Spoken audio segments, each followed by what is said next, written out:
It started with a single email. I was at my desk, finishing up a design proposal. The afternoon sun was warm on my face. It was a normal day. A quiet day. Then my phone buzzed with a notification. It was from an address I didn't recognize, but the subject line made me pause. Courtesy notification. Swiss National Bank. My breath caught in my throat. I clicked it open. The words were formal, cold, and precise. Dear Ms. Alyssa Monroe, this is a courtesy notification regarding attempted access to account 7749. For security purposes, a temporary hold has been placed on the account pending verification. Please contact your private client advisor, Mr. Weber, at your earliest convenience.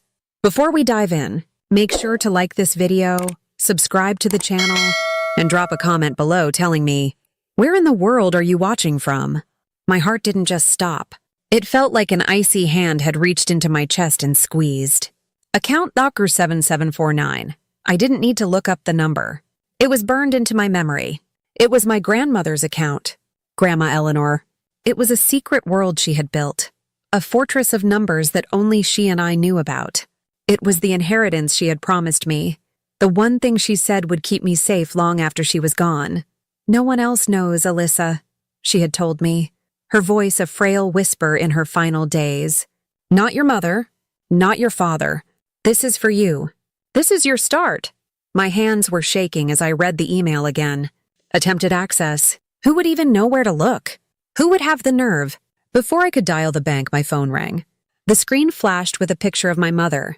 A smiling, perfectly composed picture from a family vacation years ago. A lifetime ago. I stared at it, a knot of dread tightening in my stomach.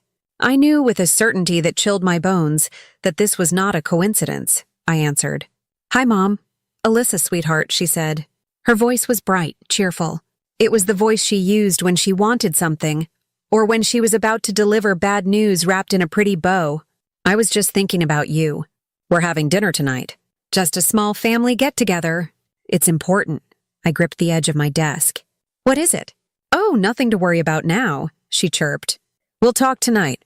It's just family matters, that phrase. Family matters. It was my family's code.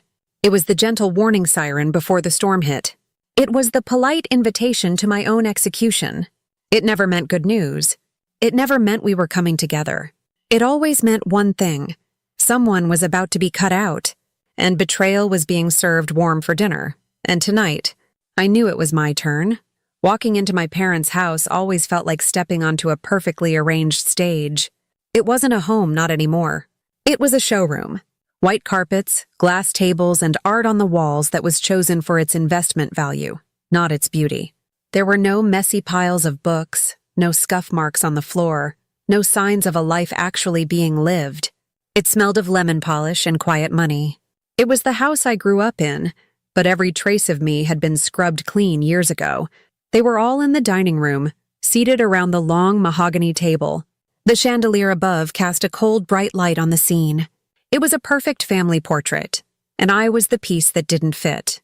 There was my father, David Monroe, at the head of the table. He was looking at his wine glass, turning it slowly in his hand, avoiding my eyes. He was a man who had built an empire, but he couldn't look his own daughter in the face. Beside him, my mother smiled, a tight, rehearsed expression. She was the director of this play, making sure everyone hit their marks. And then there was the new family. Patricia, my father's second wife, sat opposite my mother. She was younger, with a soft voice and a smile that never quite reached her eyes. She was the reason this new family existed. And next to her, smirking like he'd already won a prize, was Ethan, my stepbrother. At 35, he was 10 years older than me, and he had spent every one of those years making sure I knew my place. His perfect wife, Amanda, sat beside him, holding their new baby.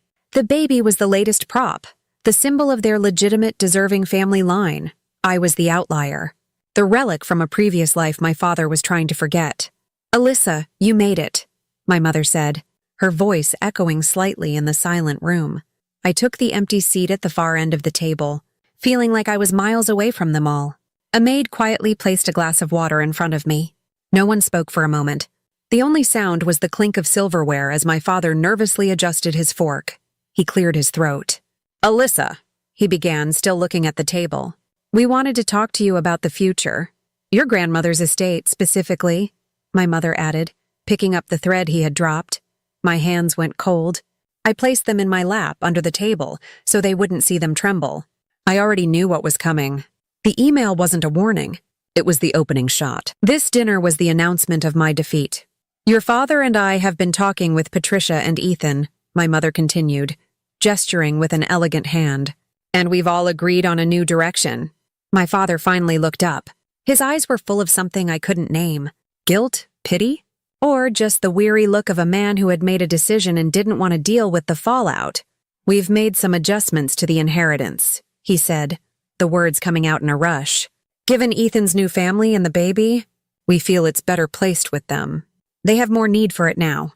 It secures their future. The family's future. The room was silent. The words hung in the air, heavy and sharp. My inheritance. He said it so calmly, like he was talking about reallocating business assets. But it wasn't just money. It was my grandmother's legacy. It was the promise she made me. It was the century-old jewelry, the properties she'd bought with her own money, the portfolio she had built stock by stock. It was everything she had wanted for me, stolen with polite smiles and a quiet dinner. My throat tightened until I could barely breathe. I looked from my father's guilty face to my mother's steady one. I looked at Ethan, who was trying to hide a triumphant smirk behind a concerned expression. And I looked at Patricia, who placed a gentle hand on my father's arm. You don't need it, Alyssa, Patricia said softly, her voice dripping with false sympathy. You've done so well for yourself. You're so independent. We're all so proud of you. And that was the final twist of the knife. They weren't just taking it from me. They were using my own life, the one I had built for myself without their help, as the reason I didn't deserve what was mine. They weren't saying I was strong. They were saying I was alone and therefore could be robbed without consequence. A strange calm washed over me. The initial shock, the hot sting of betrayal, it all receded, replaced by a cold, clear focus. I saw them for exactly what they were. Not family. They were pirates dividing up the treasure. I picked up my water glass and took a slow sip. Then I put it down and smiled. It wasn't a real smile. It was a mask. Just a small, polite curve of my lips. Just enough to make them comfortable, to make them think they had won. I see, I said, my voice steady. Thank you for letting me know. My father looked relieved. Ethan's smirk became a genuine smile. They had expected tears, arguments, a scene. They had prepared for a fight.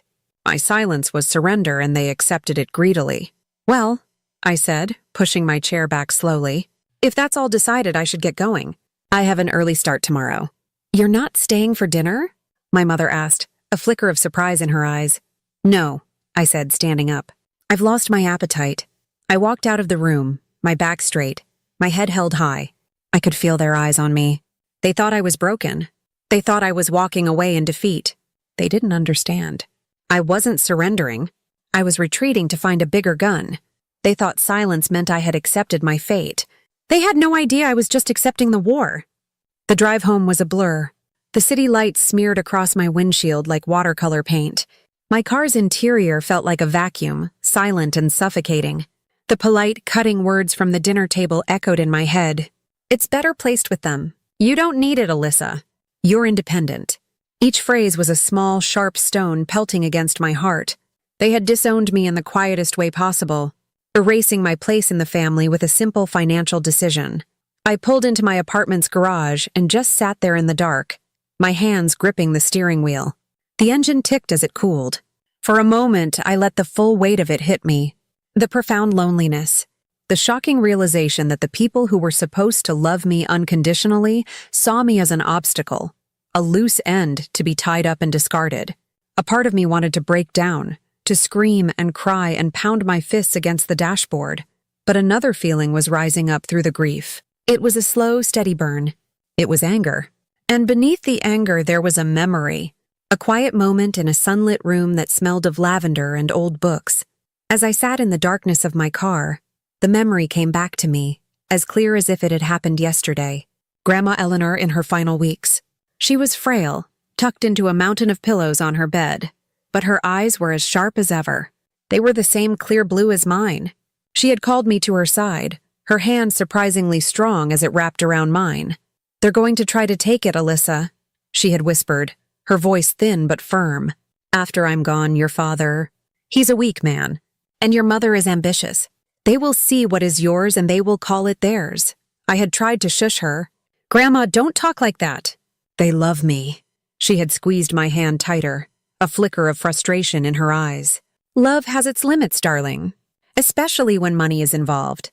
They love the idea of family, the picture of it. But they are selfish at their core. They always have been. I've seen it for years. Her words had scared me then. I didn't want to believe them. I wanted to believe in the smiling family from the Christmas cards and the birthday parties. But my grandmother knew better. She had always seen through the performance. They'll try to take everything, she repeated, her gaze intense. But I've made sure they can't. From the small carved wooden box on her bedside table, she took out a small ornate silver key. It was old, with a delicate, intricate design at the top.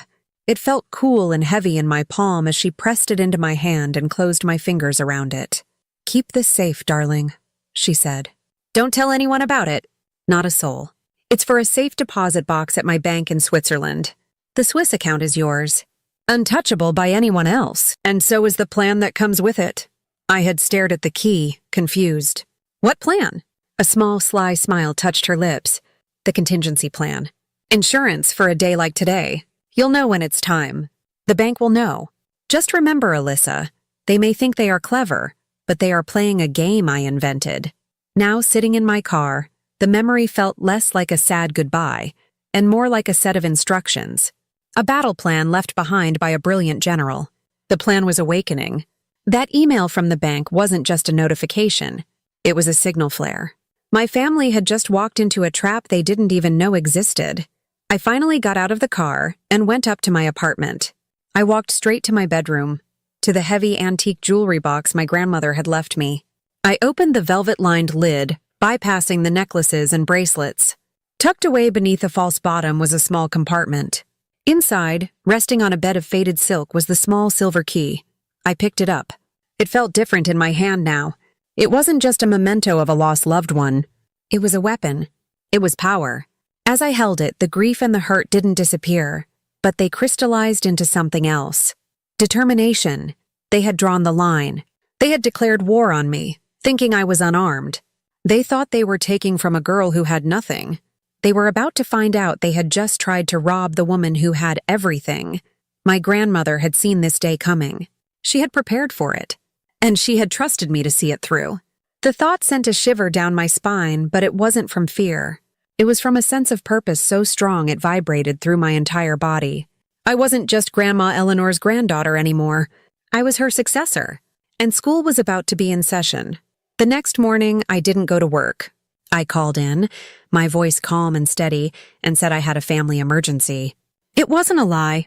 I then made another call, this one to the number for Mr. Weber listed in the bank's email. A polite, efficient assistant answered and put me through immediately. Mr. Weber's voice was calm, with a faint European accent. He didn't sound surprised to hear from me. Ms. Monroe, he said, I have been expecting your call. We have much to discuss. I am in the city for the week. Would you be able to meet at our local office this morning? An hour later, I was sitting in a sleek, minimalist office on the 50th floor of a glass skyscraper downtown. The view of the city was breathtaking, but I barely noticed it. The room was all quiet confidence and old money. It was a world away from the loud, flashy showroom my parents called a home. This place was silent, serious, and powerful. Mr. Weber was an older gentleman, impeccably dressed in a dark suit. He had kind eyes but a firm jaw. He looked like a man who kept secrets for a living and did it very well. He greeted me not with pity, but with a deep professional respect. Thank you for coming on such short notice, Ms. Monroe, he said, gesturing for me to sit at a polished conference table. Your grandmother Eleanor was a very dear client, and a very wise woman. I had the privilege of managing her affairs for over 30 years. He sat opposite me, his hands folded neatly on the table. She was also very strategic. She anticipated a great many things. My heart was pounding, but I kept my expression neutral. She told me you would know what to do. A small, sad smile touched his lips. Indeed. Eleanor prepared a very specific protocol for a situation exactly like this one. The attempted access on account number 7749 was the trigger. It set her entire plan into motion. He turned the large monitor on the table so it faced me. On the screen were scanned copies of official-looking documents. They were bank forms, requests for transfer of assets, and legal declarations. And at the bottom of each one, a signature. Eleanor Whitmore. Except it wasn't her signature. I had seen her beautiful, flowing handwriting 1,000 times. This was a clumsy, amateurish forgery. Then Mr. Weber brought up another set of documents. A power of attorney form, granting full control over Eleanor Whitmore's entire estate to a third party. It was dated 2 weeks after her funeral. It was a complete and utter fraud. My breath hitched. And then I saw the names listed on the documents. The names of the people trying to gain control. The names of the people who had submitted these forgeries. David Monroe, Ethan Monroe, Patricia Monroe, my father, my stepbrother, my father's new wife. My mother's name wasn't on the legal forms, but I knew she was the ghost in the machine, the director behind the scenes. Seeing their names there in stark black and white made the betrayal absolute. It was one thing to hear them say the words at a dinner table. It was another to see the cold, hard proof of their conspiracy, the premeditation, the greed. It was uglier than I could have ever imagined. They tried to liquidate everything and transfer it to a new holding company controlled by your stepbrother, Mr. Weber explained, his voice even. They believed they had successfully taken control of your grandmother's entire portfolio. He looked at me, his eyes full of understanding. She anticipated this, he said again. She knew they would not wait long. She knew they would be clumsy. And she left instructions for you. He reached into a leather briefcase beside his chair and pulled out a thick, cream-colored envelope. It was sealed with a wax stamp of the Whitmore family crest, an eagle holding a key. My grandmother's handwriting was on the front. For Alyssa. He slid it across the polished table to me. My fingers trembled as I picked it up. The paper felt heavy, important. I broke the seal. Inside was a single sheet of matching paper, covered in her elegant script. My dearest Alyssa, if you are reading this, it means they have finally shown their true selves. I am sorry, my darling. I am sorry for the pain they have caused you, and for the hurt you must be feeling right now. I tried to protect you from this, but some things cannot be stopped, only prepared for. They think you are weak because you are kind. They think you are naive because you are good. They have mistaken your heart for a flaw. They are about to learn what a terrible mistake that was. Grieve for the family you thought you had, my love. But do not grieve for long, because today is the day you stop being their victim and start being their consequence. I have given you all the tools you need. Mr. Weber will explain everything. This is your legacy now. Not the money, not the assets, but the strength to protect what is yours. Show them what real power looks like. All my love, forever, Grandma Eleanor. Tears welled in my eyes, but I did not let them fall. I folded the letter carefully and placed it in my purse. When I looked up at Mr. Weber, the sadness inside me had hardened into steel. My grandmother's voice was in my head, her last words to me a command. Okay, I said, my voice clear and steady. Explain everything. Mr. Weber nodded, a look of profound respect on his face. With pleasure, Ms. Monroe. For the next 2 hours, Mr. Weber didn't just explain a financial portfolio, he unveiled a fortress. He was like a master architect walking me through the blueprints of an impenetrable castle my grandmother had designed over decades. I sat in stunned silence as he revealed the layers of her genius, each one more brilliant than the last. You must understand, Ms. Monroe, he began, turning his monitor back towards me. The Swiss account, Augur 7749, was never the real prize. It was the bait. It was the front door to the castle, designed to look appealing and just vulnerable enough to tempt thieves. He showed me the account details. It held a significant amount of money, enough to make my family greedy and reckless. But it was a fraction, a tiny piece, of the real Whitmore fortune. Your grandmother structured her entire estate like a web, he continued, pulling up a complex diagram that looked like a corporate flowchart. Every single asset was legally connected to every other asset, and the Swiss account was the keystone. Any fraudulent attempt to access it would not just be blocked. It would trigger a system-wide security protocol, a financial earthquake, so to speak. He walked me through it, piece by agonizing piece. First, there were the hidden real estate trusts.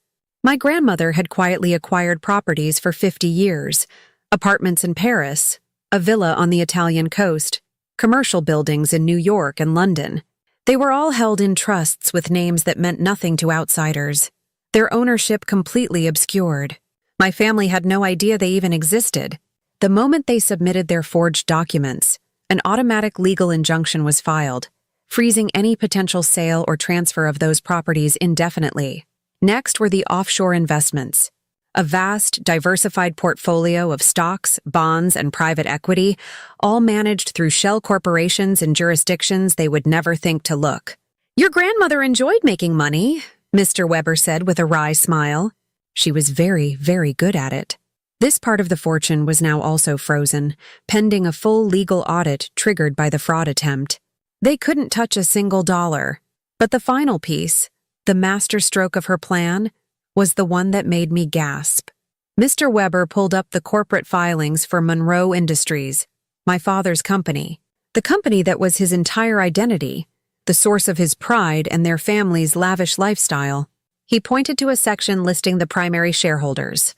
My father's name was there, of course, but right below it was the name of a private holding company I'd never heard of. Whitmore Holdings, LLC, Mr. Weber said quietly.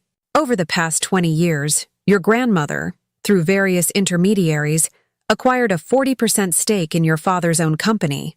She became his silent largest partner. He never knew. That stake makes her, and now you, the controlling shareholder. I stared at the screen, speechless. She owned him. All this time, she had owned the very thing he held most dear.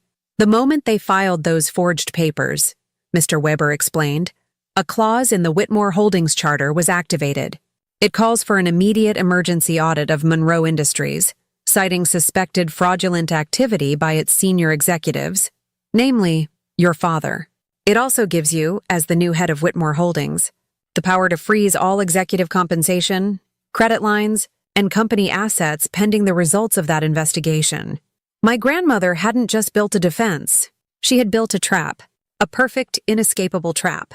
And my family had just spent the last 24 hours walking right into the center of it, closing the door and locking it from the inside. They thought they were robbing a house, but they had just tried to rob the bank that owned their mortgage. As Mr. Weber was explaining the final details, my phone, which I had placed face down on the table, began to vibrate. It buzzed once, then again, and again. It didn't stop. It was a frantic, insistent rhythm. Curiosity got the better of me. I turned it over. The screen was lit up with a storm of notifications, a text from my mother. "Alyssa, what's happening?" My cards were just declined at the store. "Call me now." An email from my father, subject line, urgent. "Alyssa, the bank just froze our business accounts. They're talking about an audit. Did you say something to someone? We need to talk." Then, a string of texts from Ethan, each more frantic than the last. "What did you do? My trust fund access is frozen. Amanda's card isn't working. What the hell did you do, Alyssa?" They were panicking. The earthquake had started, and they could feel the ground shaking beneath their feet, but they had no idea why. They were looking for someone to blame, and they had landed on me, the quiet, independent daughter they had just cut out of their lives. I looked up from the phone, my heart hammering in my chest. Mr. Weber was watching me, his expression calm. He had seen this before. He was the calm center of the storm he had just helped unleash. "As you can see, the system is working perfectly," he said. I looked at the frantic messages on my screen. I saw their panic, their confusion, their entitlement turning to fear. For the first time in my life, I wasn't the one who was afraid. They were. With a steady hand, I reached down and pressed the button on the side of my phone. The screen went dark. The buzzing stopped. I had silenced them. The rest of that day in Mr. Weber's office was spent in a blur of legal documents and quiet instructions. I was no longer just Alyssa Monroe, graphic designer. I was the head of Whitmore Holdings, the executor of my grandmother's will, and the commander of a financial war machine she had built in secret. The power was dizzying, but the clarity of my purpose was grounding. My grandmother had left me a map, and all I had to do was follow it. The real chaos, however, was happening outside that quiet, air-conditioned office. My family was caught in the earthquake, and the aftershocks were tearing their world apart. That night, I was home, trying to eat a salad I had no appetite for, when my apartment buzzer shrieked. I checked the security camera. It was Ethan. He was standing on my doorstep, his face red and contorted with fury. He was yelling my name, his voice muffled through the speaker. He buzzed again and again, then started pounding on the door. "Alyssa, I know you're in there. Open this door right now." "What did you do?" My heart hammered against my ribs. The old Alyssa would have been terrified. She would have cowered, maybe even opened the door to face his anger. But I just stood there, watching his frantic image on the small screen. I saw him for what he was, a spoiled child throwing a tantrum because his favorite toy had been taken away. He had no real power. He was just loud. I turned the volume down on the intercom and went back to my salad. Eventually, the pounding stopped. The next day, the ripples spread. I got a call from an old acquaintance who worked in my father's company. Her name was Sarah, and she sounded terrified. "Alyssa, I don't know who else to call," she whispered into the phone. "It's a nightmare here. They shut down everything. All the corporate cards, the expense accounts. Mr. Monroe was trying to close a deal in Singapore, and his card was declined at the hotel. He had to fly back economy. Everyone is panicking. There are men in suits from an auditing firm going through all the files. They're saying the company's assets are frozen pending an investigation into executive fraud. I'm sorry you're in the middle of this, Sarah," I said, my voice calm. "Is it true?" she asked. "What they're whispering about? That your father, that he did something? The truth will come out," I said simply, and ended the call. The most satisfying collapse to watch, however, was Patricia's. Her entire identity was built on my father's wealth and the social status it provided. She was the queen bee of a dozen charity committees, her life a whirlwind of galas, luncheons, and social climbing. Her power was perception, and her perception was about to shatter. I heard about it from a gossip blog a few days later. Patricia had been hosting her annual fundraising luncheon for the city museum at a high-end restaurant. According to the blog, when it came time to pay the $20,000 bill, her black card was declined, and then her platinum card, and then her gold card, one by one, in front of everyone, in front of the women whose approval she lived for. The whispers started immediately. The perfect wealthy Patricia Monroe couldn't pay for lunch. The story was everywhere by evening.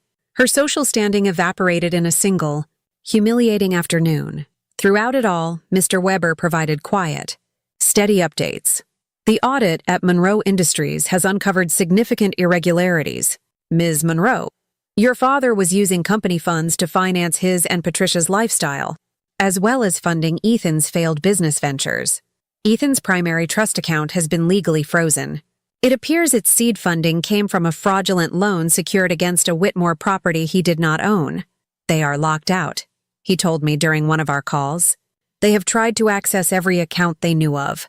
They have tried to leverage every asset they thought they controlled. At every turn, they have been met with a locked door. Your grandmother's contingency plan worked perfectly. They are now, for all intents and purposes, completely powerless. I hung up the phone and walked over to my window, looking out at the city lights.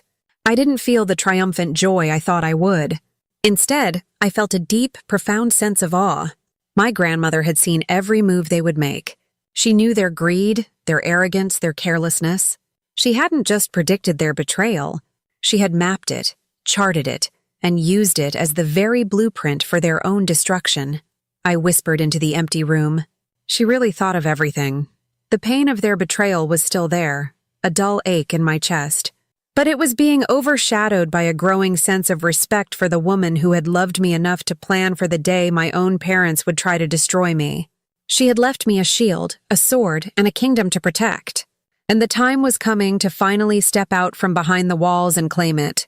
3 weeks passed. 3 weeks of quiet, methodical work. While my family's world was publicly imploding, mine was being privately rebuilt. Mr. Weber and his team worked around the clock. Lawyers filed paperwork, accountants untangled decades of finances, and power was transferred with the silent stroke of a pen. I spent those weeks in a crash course on my own life. I learned about real estate holdings, stock portfolios, and corporate governance. I learned about the empire my grandmother had built. And I learned that I was stronger and smarter than I had ever given myself credit for. The day finally came. I was not in my small apartment anymore. I was sitting in a large leather chair, behind a massive mahogany desk on the top floor of the Monroe Industries building. It was my father's office. Or rather, it had been. The room had been stripped of his presence. The photos of him with famous golfers were gone. The heavy, masculine scent of his cigar smoke had been aired out, replaced by the faint, clean smell of lemon oil and fresh flowers. The only personal item was a single silver-framed photograph on the corner of the desk. It was of my grandmother, smiling, her eyes bright with a secret knowledge. A new plaque was being prepared for the door. It would not read David Monroe, CEO. It would read Monroe Holdings, CEO Alyssa Monroe. The name of the company had been changed. A subtle but significant first step. It wasn't his company anymore. It had never truly been. My phone buzzed with a message from Mr. Weber. All transfers are complete. Legal filings are ready for signature. All assets are secure under your control. Shall we proceed with the family meeting? I looked at my grandmother's picture. Her smile seemed to encourage me. This wasn't just about money. This was about justice. This was about reclaiming a legacy. Yes, I typed back. Send them up. I had Mr. Weber arrange it. A formal summons. A meeting they could not refuse. I watched from my floor-to-ceiling window as they arrived, not in their separate luxury cars, but together, in a single modest sedan that looked like a rental. They stepped out onto the pavement and looked up at the towering building, their building, with the expressions of strangers.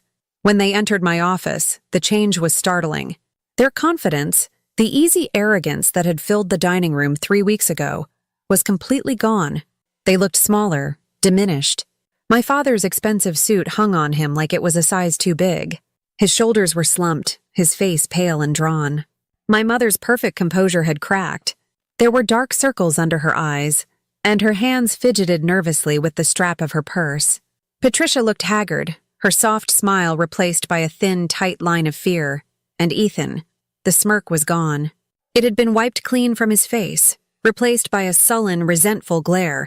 He looked like a king who had been overthrown, stripped of his crown and robes and forced to stand before his conqueror. His wife, Amanda, was with them, holding the baby, looking lost and terrified. They were no longer a portrait of a perfect family.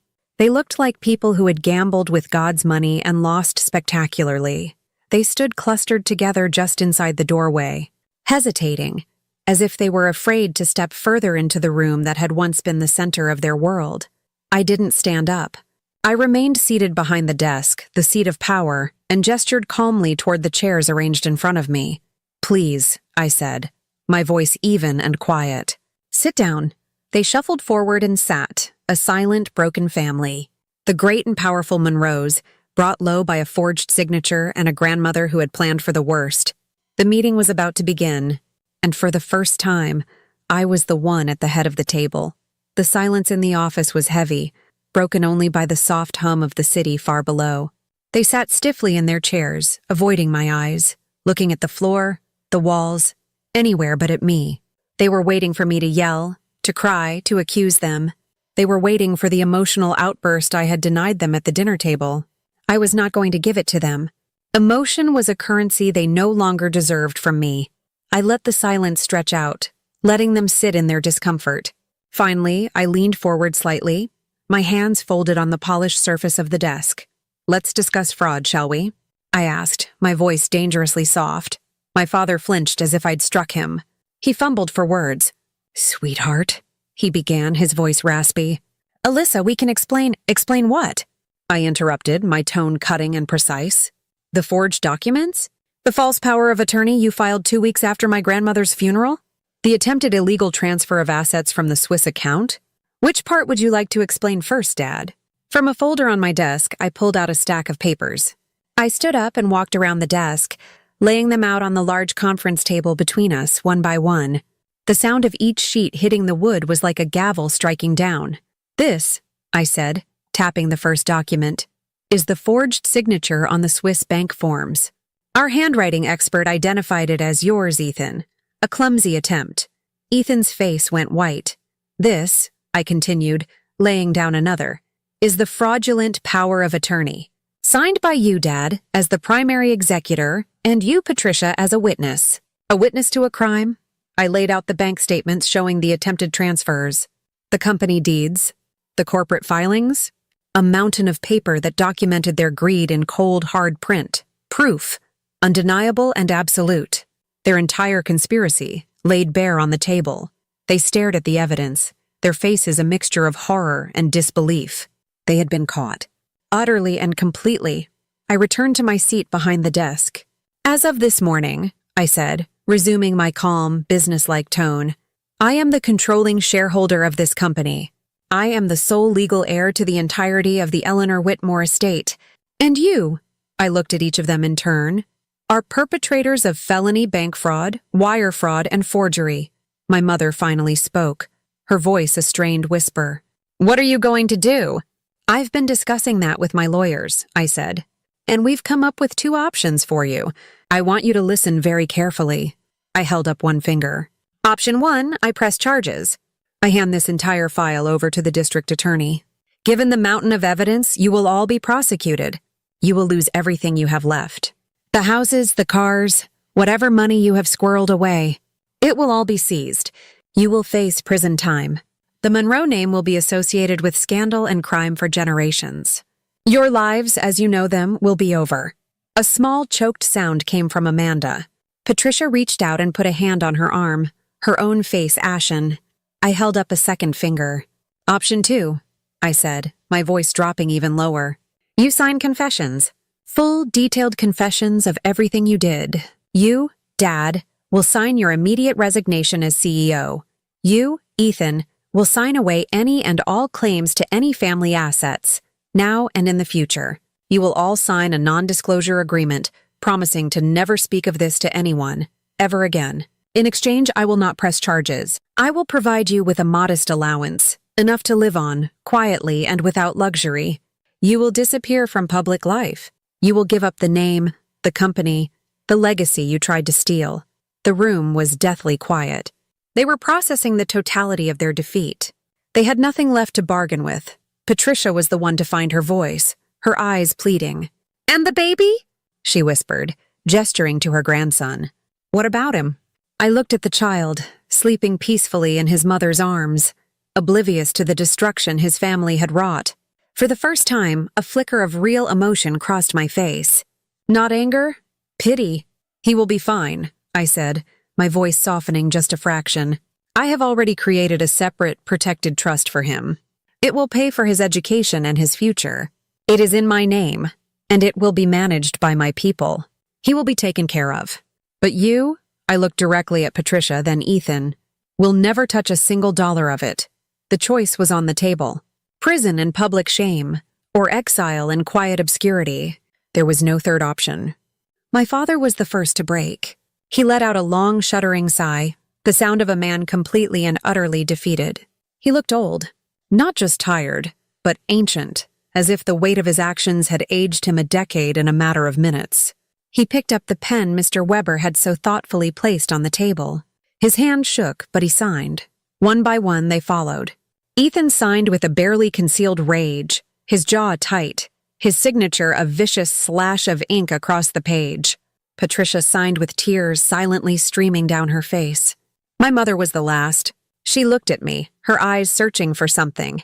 Pity, forgiveness, a sign of the daughter she used to know. She found none. Her hand was steady as she signed her name, a final act of capitulation. Pen after pen scratched across the papers. Their signatures were the sound of an empire crumbling. In a single meeting, in less than an hour, everything they had built, everything they had stolen, was gone. It was all just ink on paper. When the last document was signed, Mr. Weber's assistant, a quiet, efficient woman, came in and gathered the folder. She nodded at me once, then left the room. It was over. They stood up to leave, moving like sleepwalkers. They were ghosts in the room that had once been the center of their universe. As they reached the doorway, my mother paused. She turned back to look at me, still sitting behind the massive desk. How long? She asked, her voice barely audible. How long was this in motion? I leaned back in my chair and looked at her, truly looked at her, for the last time. Years, I said, and my voice was not triumphant, just factual.